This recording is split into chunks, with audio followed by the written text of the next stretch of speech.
Hi everybody! So today I wanted to talk about the Discovery Education 3M Young Scientist Challenge. So I was a finalist for this challenge in 2017 and it was one of the best experiences of my life. Over the summer, I got to work with an actual 3M scientist who became my mentor. My mentor was Dr. Ali Reza Askari, and what he did was that I had to create a new innovation during the summer mentorship, and he guided me through the entire process of creating an innovation.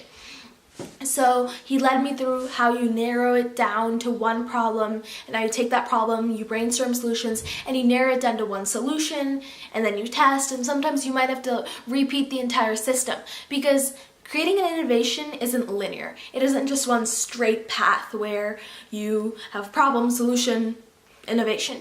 You have to do it in a circle sometimes, because if your first idea doesn't work, you have to go back to the drawing board, or maybe if you realize the problem's already been solved, you have to go back to the drawing board, and it's a circle, not a straight line. And the other part, besides the summer mentorship, was actually the final event in October. So in the final event, they take all the other finalists, so it was me and 9 other kids who were just as passionate about science as I am. So that was really fun, meeting other kids who love science, and it was fun to get our geek and our nerd on. And the other part that was really fun about the final event was that you got to tour labs. And so they took us all around 3M, the 3M headquarters and the 3M labs, and they showed us the 3M labs. And normally you have to be 16 or 15 in some labs to get in. But since we were finalists, they let us go into any lab we wanted, even though the oldest person in our group was only 14. So that was a lot of fun to do. We toured sound labs, design labs, glass labs, a lot of labs. And then we did a lot of touring, and we also had to do some challenges. So the challenges I can't go into too much detail about because it has to be surprised for 2018. So let me just tell you one thing though. The challenges are so much fun. And you might think of the challenges as like, oh, there's something that's gonna be boring. But it's so hands-on and it's so much fun. You get partnered up with another finalist, you get your challenge, and you do it. And you get 2 of those challenges. And so the challenges were, as I said before, really, really fun.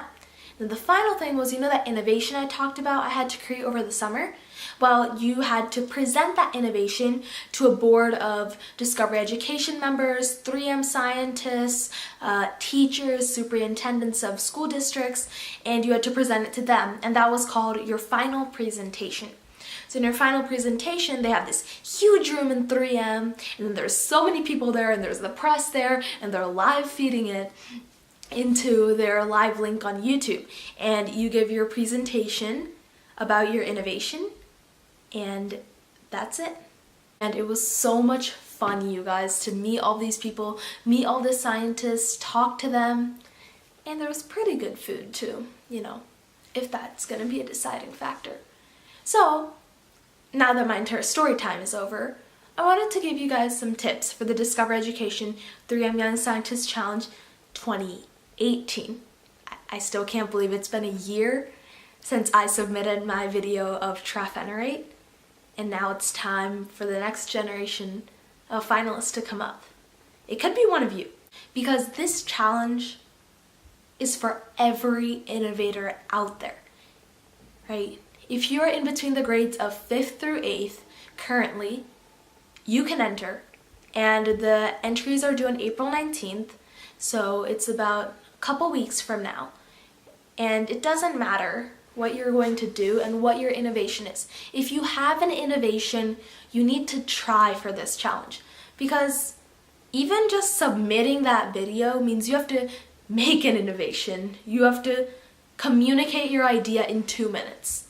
And that is actually some really important skills. Just by entering a video, you're learning how to be concise, you're learning how to make an innovation, you're learning so much. And this challenge is completely free as well. So all it takes is a camera. I used my cell phone camera to make my video. So all it takes is a camera, an innovation, an idea, and a YouTube link. And the title of America's Top Young Scientist or of America's Top 10 Finalists could be one of yours. So let's get down right to the tips. So my first tip is be yourself.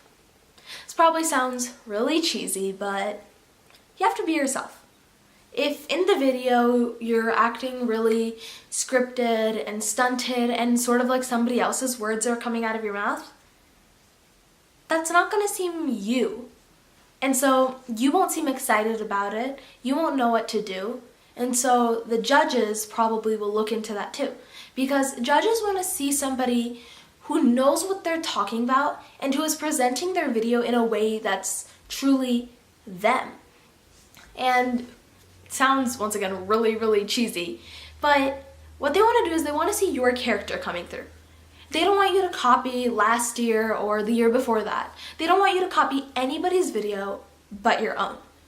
You need to copy your own brain. That's the only thing you should copy. Because every person has their own style of video editing. And while there's a simple-ish layout that you should follow, in the end it comes down to what are you comfortable with. So that brings me to my second tip, the basic outline. So our basic outline should be pretty basic. So you have usually you start off with a problem, then you lead into your ideas, then you lead into the creation of how you created your solution, and then the impact of your solution. And that's the outline that I followed. You can change it up a bit. But the biggest thing, and my tip, is to plan. If you don't plan your video and you just start rambling on, it's not going to work because you have a time limit. You have 2 minutes to tell the Discovery Education and 3M team what is your innovation and what is your innovation going to do. So you have to be concise. And it's okay if you don't have it scripted down to the bare second, but you need to have an idea of what you're doing. On the Young Scientist Challenge website, there is a storyboard that you can use. And if that helps you plan it out as well. Because planning is just going to be super important because you have a time limit, as I said before. And the other thing is that they want to see somebody who knows what they're talking about. So if you're rambling on, that doesn't show the judges that you know what you're talking about. It actually sort of seems like you're nervous. And I get that you will be nervous. So when you're nervous, you ramble even more. That makes judges think you're even more nervous. And see how it's an unending cycle here.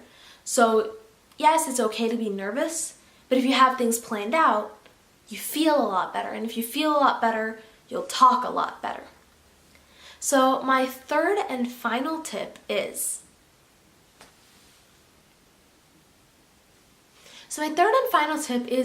use your tools. We have access to more information and more tools than what it took to get Apollo 11 to the moon. We have more information than what it took humans to get to the moon. Can you believe that? On our cell phones, laptops, cameras, whatever. We have so much information at our fingertips. And if we have the power of something that more power than what got humans to the moon, then we should be able to do anything. We have access to so many tools. All we have to do is just get out there and use them. In my video, I use tools such as websites for certain statistics to show how much of a problem the energy crisis is. I used iMovie to help edit my video because it's really hard to time yourself and figure out how exactly you're going to work out your video. So I would suggest using a video editor. Windows Movie Maker is great, iMovie is great, whatever works for you. And so you can use your science fair board, you can use whatever you want. You just have to use the tools that you have access to. Most of us have a cell phone or a laptop to edit our movie on, to find pictures and statistics on. So we need to use it, and that's the only way that we'll be able to show the judges what we can actually do. So those are my 3 main tips. I have so many more that I can go into, but this is already a pretty long video and I don't want to bore you guys. If you have any questions, feel free to email me at lalitiacharya.com. Feel free to message me on Twitter at lalitiacharya. Feel free to Instagram me through DM Instagram. whatever. My public Instagram is Studying STEM, and the final way that you can contact me is through the comments section right here. And so if you have any questions, don't hesitate to reach out. I will try to help you. I can give feedback, and I can assure you guys that never think your innovation is too small, because it's the smallest things that change our world. Okay? Thank you. Good luck to all of you. I want to see you guys as the finalists, and I know that you can do it. I believe in you, and let the Discover Education 3M Young Scientist Challenge 2018 begin.